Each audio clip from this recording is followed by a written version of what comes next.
Assalamualaikum warahmatullahi wabarakatuh. Salam sejahtera untuk kita semua. Salam sehat. Ini adalah kuliah online ke-10, mata kuliah politik lingkungan yang akan membahas tentang politik lingkungan internasional. Di cover ini kelihatan beberapa momen tentang kegiatan politik internasional. Ada perahu karetnya Greenpeace, sebuah LSM global yang sangat kritis terhadap masalah-masalah pelestarian lingkungan yang sangat pada umumnya sangat kritis terhadap pemerintah tentu, tapi di Indonesia diterima dengan baik oleh Presiden SBY pada saat itu. Kemudian di bawahnya ada kegiatan meeting global, tentu membahas kembali masalah-masalah lingkungan. Yang hadir adalah bukan hanya inventaris, tapi para politisi pada umumnya, para pemimpin-pemimpin dunia yang membahas tentang lingkungan yang sekali lagi tidak terlepas daripada kepentingan-kepentingan politik. Baik, jadi di dalam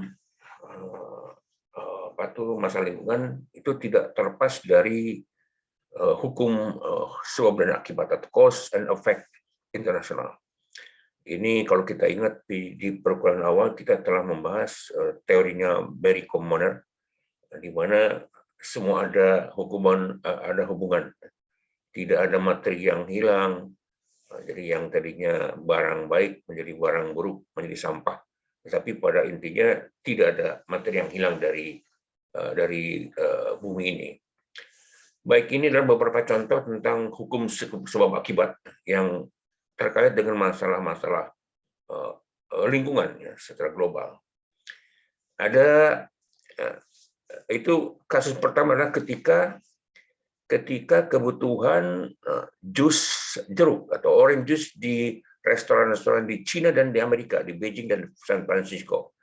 Ketika meningkat kebutuhannya, maka akan berakibat terhadap penurunan hasil perikanan di Selandia Baru dan Australia. Apa hubungannya orange juice dengan perikanan? Rupanya ketika kebutuhan orange juice di dua negara besar ini meningkat, mereka rupanya mengimpor mungkin dalam bentuknya jeruk atau sudah menjadi orange juice itu dari Selandia Baru dan Australia, dua negara atau benua yang memang baik di dalam menghasilkan jeruk tentunya. Nah, untuk menanam jeruk itu diperlukan air yang cukup besar sehingga kemudian menurunkan hasil perikanan karena mengganggu. Rupanya perairan di sana itu, kalau ini kan tentunya ikan darat ya, bukan ikan laut. Jadi rupanya dari sisi ekonomi, rupanya untuk orang-orang Selandia Baru dan Australia lebih menguntungkan menanam jeruk misalkan daripada membuat hasil perikanan. Akhirnya kemudian terjadi penurunan hasil perikanan di Selandia Baru dan di Australia. Itu contoh yang pertama. Saya tutup dulu penampakan saya supaya lebih khusus. Yang kedua, contohnya adalah ketika emisi gas mobil di Chicago dan London meningkat. Efeknya apa? Efeknya terjadi ancaman terhadap gunung es di Greenland dan Antartika. Banjir di banyak kepulauan. Jutaan orang mengungsi di New Orleans. Tentu kita masih ingat pernah terjadi banjir yang sangat besar di New Orleans di negara Amerika. Bayangkan sebuah negara besar sampai kemudian terjadi bencana yang itu dikaitkan dengan emisi gas yang terjadi di Chicago dan di London. Kemudian sampai kemudian di Bangladesh. Jadi itu ada terjadi jutaan mengungsi dan yang berpotensi harus mengungsi. Jadi inilah contoh kedua daripada hukum sebab akibat yang mengakibatkan kerusakan lingkungan. Contoh ketiga adalah the third cause adalah konsumsi daging sapi di Madrid, Spanyol ya. Dan penjualan plywood di Tokyo, Jepang. Apa coba? Yang penyebabnya ini? Akibatnya ini, apa penyebabnya? Yaitu adalah mengakibatkan penggunaan hutan di Amazon dan di Indonesia, menyebabkan punahnya spesies tertentu, memperparah perubahan iklim. Jadi ketika konsumsi sapi di tinggi sekali, maka jangan lupa bahwa tidak mudah untuk membudidayakan sapi. Itu memerlukan area tanah yang sangat-sangat luas. Sehingga kemudian bagaimana caranya? Nah, peternak sapi itu memelihara sapi itu di hutan Amazon. Seperti McDonald itu membuat peternakan sapi yang sangat besar itu di Amazon itu. Sehingga sebetulnya yang beef yang kemudian dipakai untuk di makanan di hamburger di McD itu sebenarnya berasal dari Brazil yang di tanah hutan Amazon. Kemudian kita ingat ketika tahun-tahun 70-an, 80-an, di mana pada saat itu kebutuhan plywood di Tokyo sangat tinggi, maka kemudian banyak sekali di Indonesia hutan-hutan yang kemudian dibuat plywood, banyak sekali hutan-hutan pabrik-pabrik plywood, kemudian plywood itu diekspor ke Tokyo. Kemudian akibatnya penggunaan hutan di Amazon untuk sapi dan Indonesia untuk plywood, akibatnya banyak sekali spesies baik tanaman maupun hewan yang punah. Betul-betul punah, tidak mungkin di recovery lagi karena ini adalah kayunya betul renewable, tetapi ketika suatu spesies sudah punah, ya tentu tidak bisa dikembalikan lagi. Kemudian pula memperparah perubahan iklim. Ini cost yang ketiga. Contoh cause and effect yang keempat adalah ketika ekspor limbah komputer dari Prancis, Kanada ke Cina, Afrika Barat. Dampaknya apa? Jangan lupa bahwa kita menikmati komputer, ya, kita menikmati notebook, tetapi jangan lupa bahwa itu terjadi limbah komputer yang luar biasa banyaknya. Sekarang kita lihat, Anda semua menggunakan sekarang notebook. Mungkin beberapa tahun lalu menggunakan PC, personal komputer. Itu pada kemana tuh? Sudah tidak kita pakai. Tentunya artinya akan menumpuk menjadi limbah komputer. Apalagi di negara seperti Prancis, Kanada. Akibatnya apa? Akibatnya terjadi pencemaran sungai dan sumber mata air dengan zat karsinogenik dan logam berat. Penghancuran sumber kehidupan orang miskin. Nah, itulah cause effect internasional yang kemudian terjadi di suatu negara tapi berakibat di negara lain. Akibatnya apa? Yaitu tadi kerusakan lingkungan. Nah, ini gambarannya bumi nih. Bagaimana kemudian terjadi pencemaran sungai, pencemaran darat, pencemaran udara. Ini semua akibat, dan ini secara internasional. Kalau kita lihat bumi ini satu kesatuan. Ini sesuai dengan teori Barry Commoner, yang jadi apa yang terjadi di suatu negara itu berakibat di negara lain. Tidak harus di negara itu sendiri, tapi di negara lain. Baik, inilah hubungan cause and effect internasional. Berikutnya dari semua akibat atau risiko, ada tiga risiko politik lingkungan yang paling besar. Top 3 political risk, ya. Jadi ada tiga besar risiko politik lingkungan di global ini. Yang pertama adalah polusi air dan udara. Ini yang paling besar nih. Karena apa? Karena ya tentu kita tahu sifat air yang liquid dan udara pun liquid, tetapi tentu lebih dampaknya lebih besar lagi. Air dan udara itu menyebabkan jutaan orang mati setiap tahun. Jutaan orang mati setiap tahun. Itu penelitiannya. Kelangkaan sumber daya alam, ini sedikit dibahas minggu lalu, ya. Kelangkaan sumber daya alam membahayakan kesejahteraan jutaan orang. Belum lagi kelangkaan sumber daya mengakibatkan peperangan yang sudah kita bahas minggu lalu, dan seterusnya. Inilah Inilah dua inilah yang sangat di top one, ya, polusi air dan udara. Ya, kita sebagai negara yang ada di khatulistiwa hanya ada 2 musim, ya tentu tidak terlalu merasakan, ya, apalagi di kota besar. Ya. Nah, tapi tentu beberapa kota juga sudah merasakan sekali bagaimana kesulitan air, bagaimana semakin sulit untuk untuk mendapatkan air. Di Jakarta juga semakin lama semakin sulit untuk mendapatkan air itu karena semakin lama permukaan air semakin turun. Yang kedua, penebangan hutan makin meluas merupakan faktor utama punahnya beberapa spesies.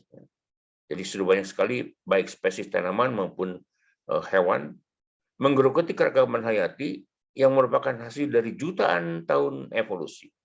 Nah, kenapa kemudian dikatakan bahwa yang ini tidak bisa termasuk non renewable karena untuk mendapatkan kembali kondisi seperti itu diperlukan jutaan tahun. Kecuali tentu spesies tidak mungkin lagi kalau sudah hilang ya tentu tidak mungkin lagi kembali karena hanya Tuhan kalau spesies tanaman maupun hewan bisa kembali, ya. Bukan ini. Itu sudah lain lagi, kelasnya sudah betul-betul Tuhan itu. Yang ketiga, pemanasan global atau global warming.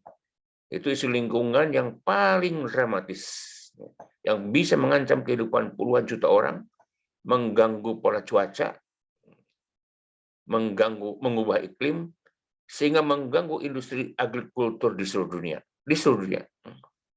Jadi pemanasan global ini yang paling dramatis dan yang paling kemudian menggerakkan para pemimpin dunia untuk mencoba mengatasinya dengan dibuktikan adanya pertemuan tahunan akhir tahun yang membahas tentang perubahan iklim yang disebut dengan UNFCCC.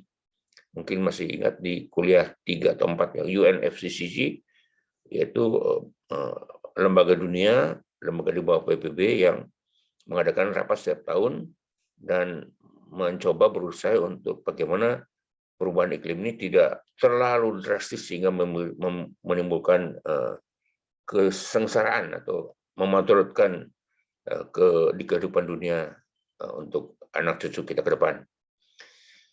Nah, memahami sifat dan memberikan respons yang tepat atas resiko-resiko adalah tujuan utama dari ilmu politik lingkungan internasional.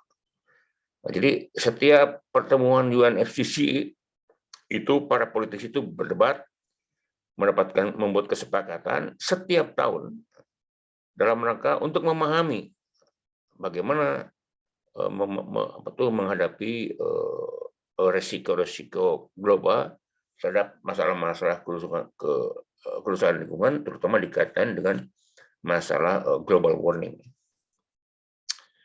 Baik, ini sekali lagi top 3 daripada risiko politik. Tentunya selain ini lebih banyak lagi. Nanti kita lihat seperti apa aja yang masalah lingkungan yang kemudian menjadi perhatian para pemimpin dunia.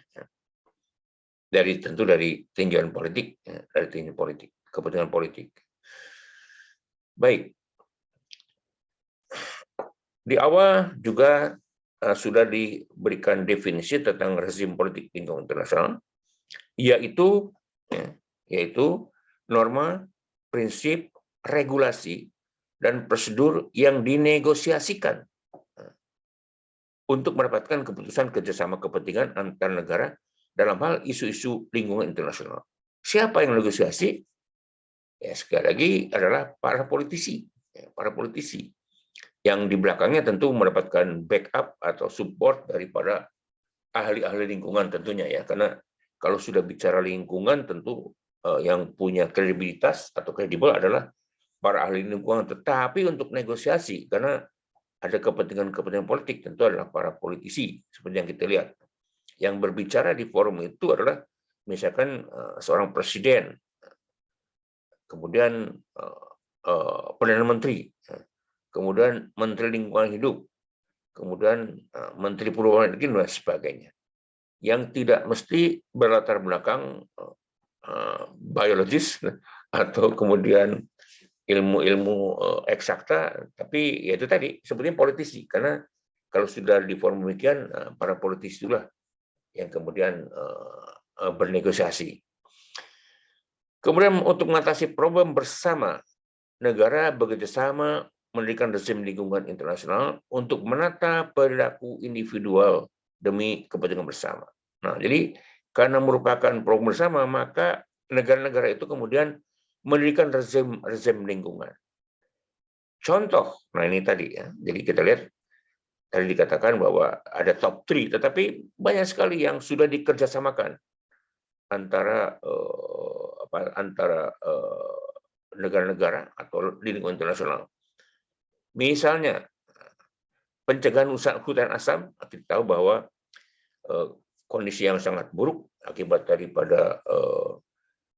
daripada industri yang membuang gas buang ke udara seenaknya saja dulu, belum diatur, itu menimbulkan hujan asam. Nah, ini kemudian disepakati membuat pembatasan-pembatasan. Itu kesepakatan internasional. Dibuatlah pembatasan sehingga kemudian hujan asam bisa dikontrol. Kemudian pencegahan kerusakan lapisan ozon. Kita tentu suatu saat kita pernah dilarang menggunakan styrofoam. Kenapa? Karena ternyata styrofoam itu merusak lapisan ozon. Jadi ozon itu di sana, di atas sana sampai terjadi lubang, sehingga kemudian itu membahayakan lubang ozon, sehingga kemudian membahayakan kehidupan, dan disepakati sehingga kemudian penggunaan styrofoam di seluruh dunia atas hasil kesepakatan para politisi kemudian bisa ditekan. Dalam rangka ini nanti untuk mencegah, karena lapisan ozon itu diperlukan untuk melindungi kehidupan di bumi ini dari tentu pancaran radiasi dari angkasa luar, dari matahari dan sebagainya. Kemudian contoh kesepakatan lain adalah atau rezim lain adalah tentang perburuan ikan paus. Jangan lupa bahwa ikan paus itu merupakan komoditas yang tetap diburu oleh sekelompok, dan itu bisa menghilangkan spesies ini, membuat kepunahan, sehingga kemudian dibuatlah kesepakatan rezim lingkungan yang kemudian membatasi atau melarang atau membuat peraturan tentang perburuan ikan paus, dibatasi. Boleh berburu tetapi ada kuotanya, sehingga kemudian bisa terselamatlah dari kepunahan. Perdagangan gading gajah, tentu Anda pernah melihatnya. Saya pernah memperlihatkan sebuah foto yang gajah-gajah mati hanya untuk diambil gadingnya saja. Karena memang nilainya gading gajah ini mahal di perdagangan gading gajah. Ini juga dicegah sehingga gajah tidak sampai habis. Kemudian perdagangan spesies langka. Kalau kita tahu ada beberapa spesies di Indonesia, misalkan contohnya adalah burung cendrawasih. Itu betul-betul ketat sekali. Berani membawa burung cendrawasih tanpa sertifikat, itu sudah akan ditangkap itu sama aparat, karena memang spesies langka, dan banyak lagi spesies lain yang dilindungi oleh negara. Ini juga hasil kesepakatan internasional, karena kalau tidak ada kesepakatan ya bagaimana? Gading gajah misalkan dilarang, tapi negara lain menerima, sehingga kemudian misalkan terjadi pengiriman ke negara itu. Ya itu tuh tentu tidak bukan seperti itu yang namanya rezim itu, tapi berlaku di seluruh dunia. Kemudian pelarangan perdagangan internasional zat berbahaya, diantaranya narkoba dan sebagainya. Tentu bukannya narkoba, tapi ada hal-hal yang tidak boleh diperjualbelikan sembarangan. Contohnya uranium misalkan, itu tidak bisa kemudian secara diperdagangkan dengan sembarangan, tapi ada peraturannya. Hilangnya keragaman hayati, ini juga merupakan suatu dari kerja PBB di lingkungan, selain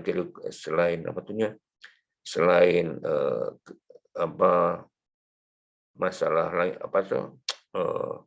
masalah temperatur atau suhu global, tapi juga ada yang namanya biodiversity atau keanekaragaman hayati. Ini juga ada perjanjian tersendiri. Ada perjanjian tersendiri bagaimana supaya keanekaragaman hayati di bumi ini bisa terjaga, biodiversity.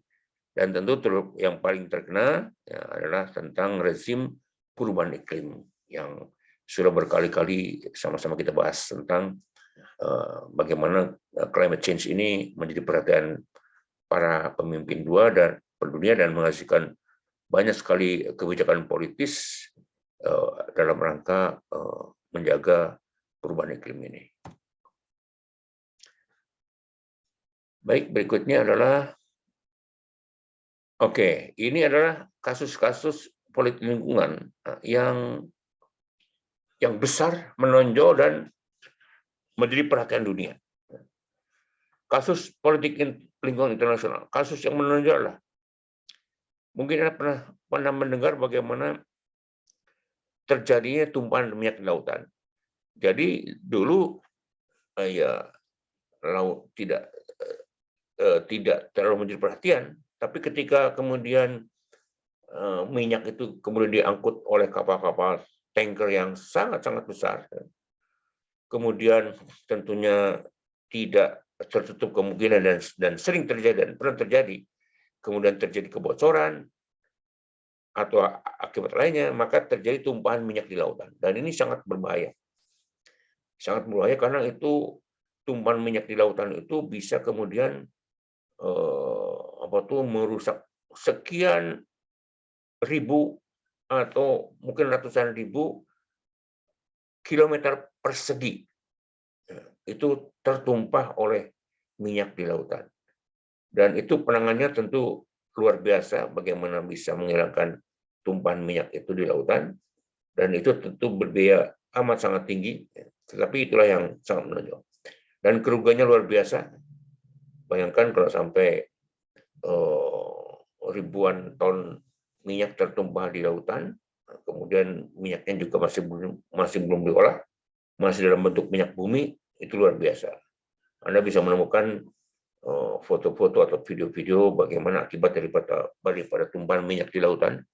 Hujan asam tadi sudah diterangkan, kemudian ozon berlubang juga tadi sudah disampaikan. Ini kasus yang kemudian menimbulkan satu industri styrofoam, ya, kemudian tidak boleh dipakai lagi. Kemudian polusi di Laut Batik dan Laut Utara, tentu banyaknya aktivitas, maka terjadi polusi-polusi di Laut Batik dan Utara, dan ini adalah laut yang sangat harus tentunya terlindungi daripada segala macam pencemaran. Kemudian kesalahan manajemen perikanan, sehingga kemudian ikan sempat punah.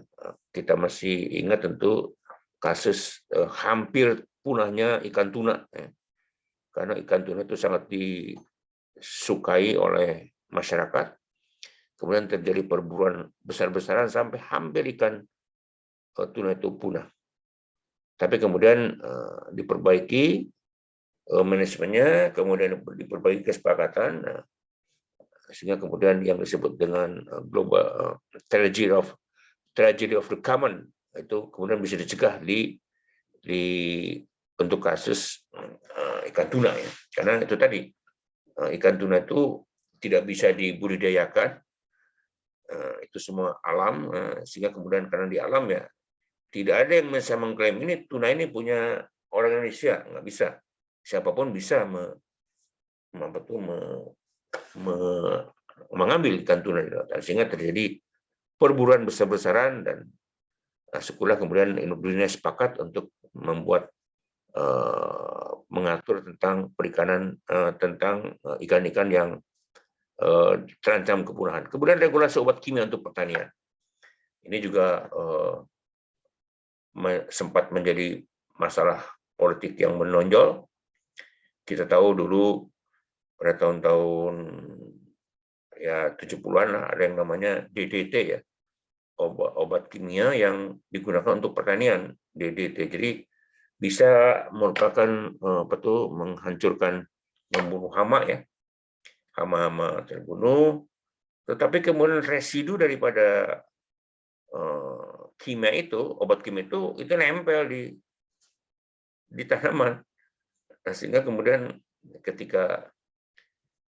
ketika sayuran yang disemprot DDT itu bagus, itu tidak ada bekas gigitan, misalkan belatung atau apa-apa, tidak ada bekas gigitan serangga, itu tentu jauh.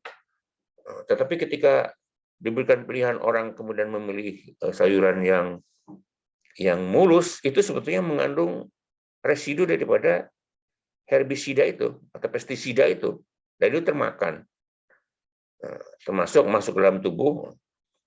Sementara yang sayuran tanaman ada sedikit busuk ujungnya atau dimakan serangga, itu sebetulnya yang aman sebetulnya, karena dimakan serangga artinya kan aman, tidak pernah disemprot oleh pestisida.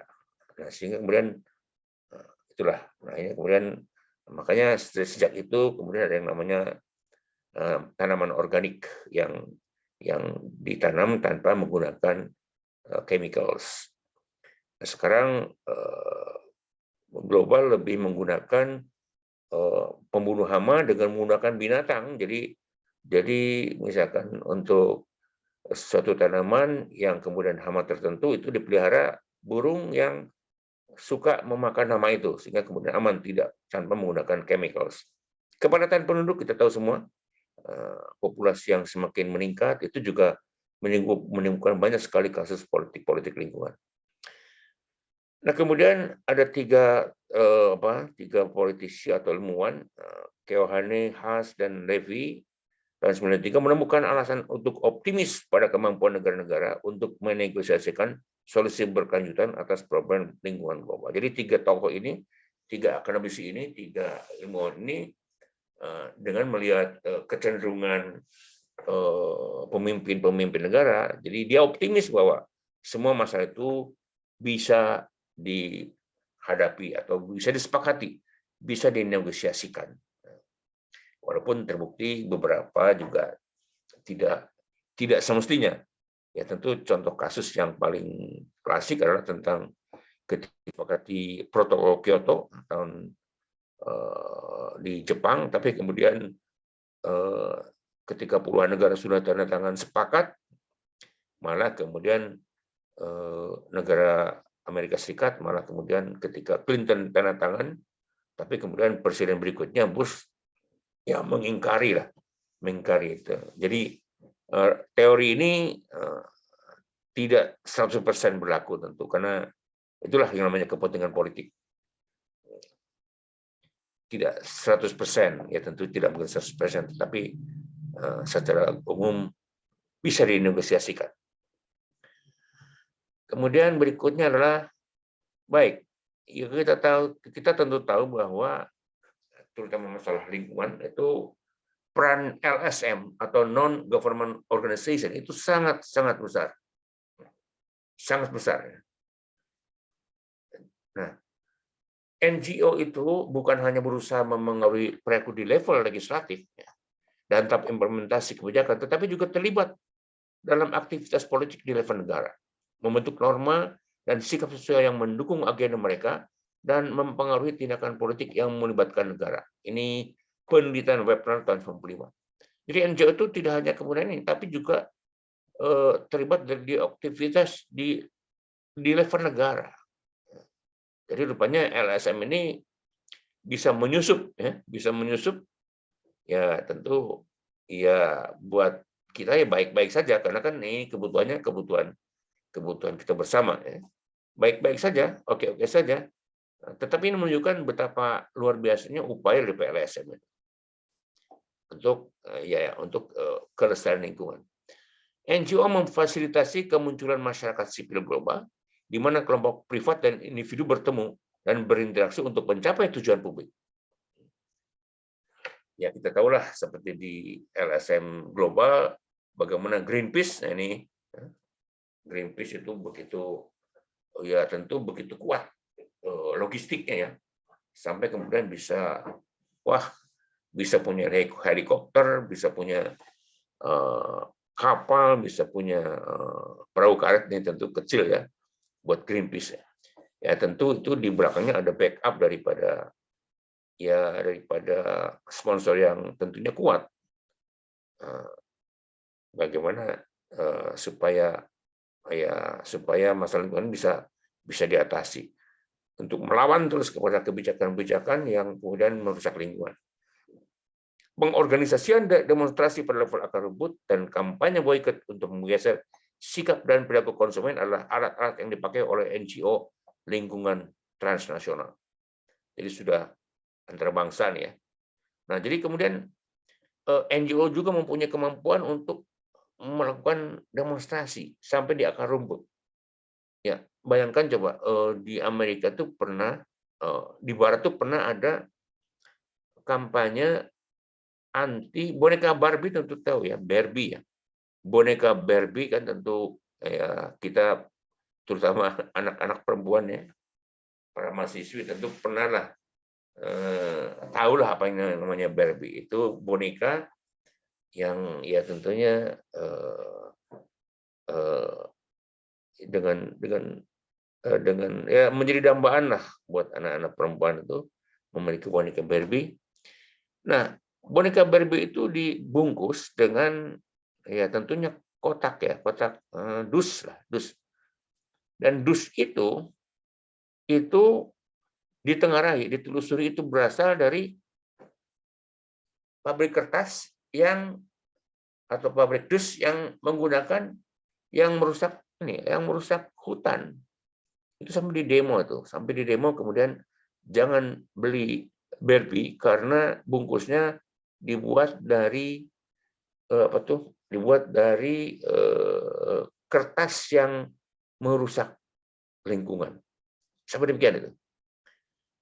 demikian demo daripada LSM tingkat internasional dalam rangka kemudian termasuk demo-demo yang membuka bahwa sebetulnya minyak kelapa sawit di Indonesia ini adalah menggunakan atau merusak hutan, menimbulkan karhutla dan sebagainya. Itu juga menimbulkan demonstrasi pada level akar rumput secara global ya. Demikianlah upaya-upaya daripada LSM atau NGO terhadap lingkungan. Ya, sekali lagi buat masyarakat dunia ya tentu ini ya hal yang positif. Yang dirugikan pada saat ini adalah tentunya para industriawan ya, yang menggunakan bahan-bahan yang merusak lingkungan atau menimbulkan kerusakan lingkungan. Debat tentang kemauan dan kemampuan negara-negara untuk bekerjasama memecahkan problem lingkungan global mengabaikan aktivitas politik penting dari aktor non-negara yang terlibat dalam isu-isu ini. Jadi inilah peran daripada LSM. Kita tahu di level nasional ada yang namanya ya tentu yang terkenal adalah WALHI ya. WALHI di Indonesia ini dan banyak lagi, ada ratusan LSM yang kemudian dalam bidang lingkungan. Ya ada kalanya, tapi ya kemudian karena tetap tidak bisa lepas daripada kepentingan politik juga. Ada, oke, berikutnya lah. Baik, inilah perdebatan realis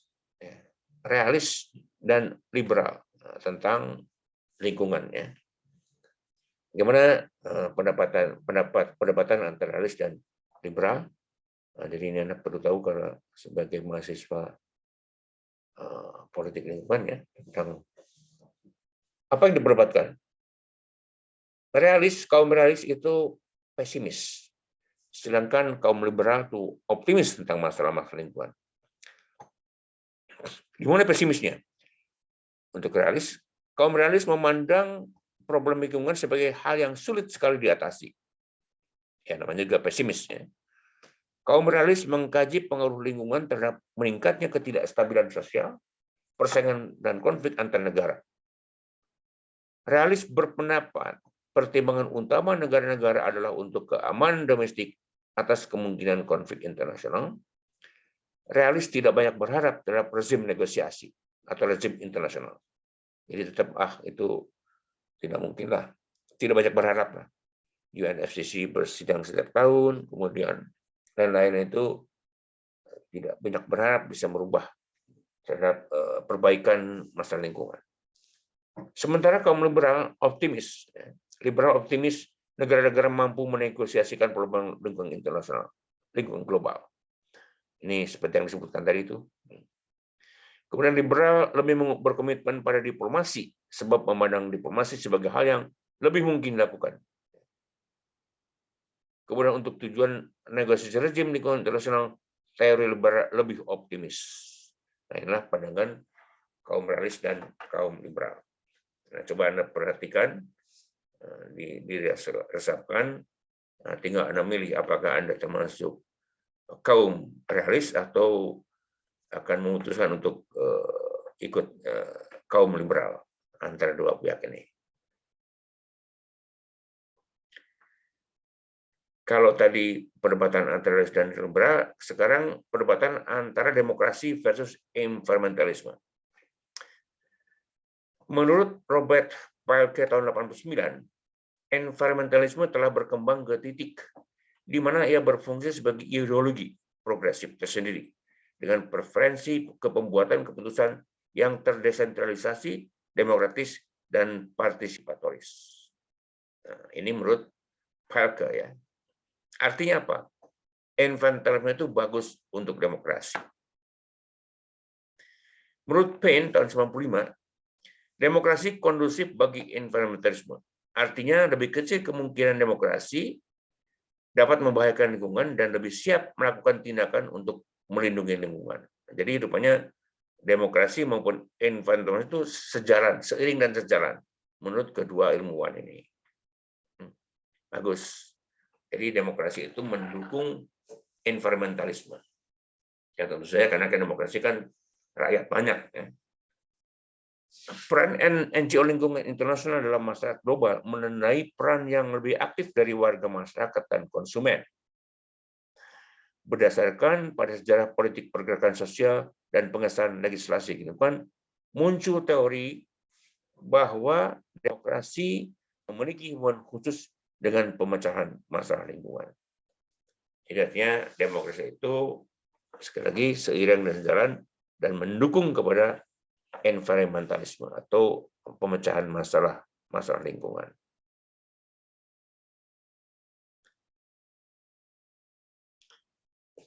Kemudian kita ketemu lagi dengan Malthus ya, sangat terkenal tapi di mana-mana hampir di setiap perkuliahan kita muncul term Malthus ya. Nah, tapi juga ada yang namanya anti-Malthusian. Contohnya Dizek yang menolak pendapat neo-Malthusian tentang keberlanjutan lingkungan. Manusia harus dilihat sebagai sumber pemecah persoalan, bukan sebagai sumber kerusakan lingkungan. Makin banyak manusia, makin banyak orang yang memecahkan persoalan. Nah, ini untuk kontra anti-Malthusian. Julian Simon dan Herman Kahn berpendapat bahwa pasar menciptakan harga yang berfungsi sebagai tanda kelangkaan dan menciptakan insentif untuk melakukan penghematan atau mengurangi konsumsi, mengembangkan teknologi untuk meningkatkan efisiensi, atau mencari sumber daya yang dapat digantikan. Ini upaya-upaya yang ya tentu dilakukan. Sebagai manusia yang memiliki akal pikiran, ya inilah untuk untuk menangani atau sebagai anti-Malthusian. Ya. Tren dalam populasi manusia dan pertumbuhan ekonomi merupakan bagian dari perjalanan kemajuan umat manusia. Jadi sebetulnya menurut ini semakin populasi naik tentu ya, pertumbuhan ekonomi itu merupakan bagian dari perjalanan kemajuan manusia. Dengan semakin tingginya populasi ya, upaya manusia kan berupaya supaya tetap ekonomi bisa jalan, tumbuh dan seterusnya. Institusi ekonomi dan manusia akan memecahkan problem lingkungan yang muncul. Nggak usah khawatir, nanti manusia akan berpikir. Intervensi pemerintah dipandang tidak perlu, justru kontraproduktif karena intervensi pemerintah akan menghambat pertumbuhan ekonomi. Itu adalah pendapat dari Nah, kita lihat di sini. Ini quantity ya, atau jumlah, ini waktu. Nah, kita lihat bahwa ini adalah produksi apa tuh, pertumbuhan daripada makan, ini adalah populasi. Nah, menurut Matusian akan terjadi katastrof ketika apa? Ketika populasi pertumbuhannya lebih tinggi daripada production of food. Terjadi tapi sampai sekarang kan, sampai sekarang ini tidak terjadi Matusian katastrof. Alhamdulillah ya, tentu ini adalah karena manusia yang memiliki kecerdasan, sehingga kemudian semakin tinggi caranya bagaimana memproduksi makanan, sehingga kemudian katastrof itu tidak terjadi sampai sekarang. Ya, memang ada beberapa kelaparan di beberapa negara, tetapi tidak kemudian mencapai tingkat yang dikhawatirkan Matusian, seperti di Korea Utara terjadi kelaparan di mana-mana. Tapi itu kan akibat pengelolaan daripada negara. Komunis kan beda dengan negara yang lainnya. Terjadi kelaparan misalkan di Timur Tengah, tapi itu kan akibat daripada peperangan. Nah, tapi secara umum tidak terjadi yang namanya katastrof dunia, sehingga kemudian manusia sampai kelaparan secara global, terjadi perebutan negara karena misalkan kelaparan, tidak sampai terjadi katastrof.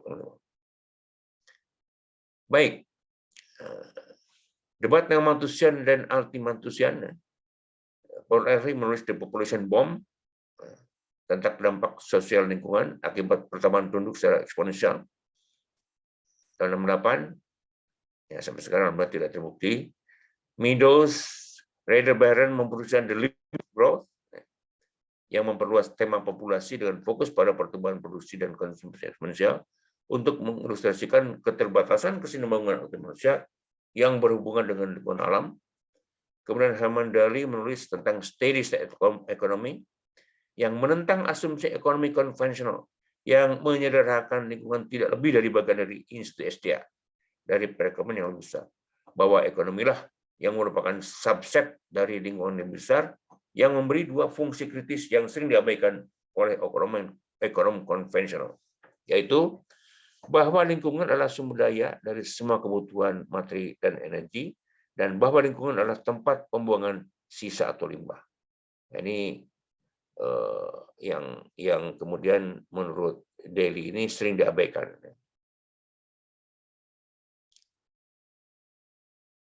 Baik, waktunya sudah hampir habis. Dua variabel kapasitas. Ya.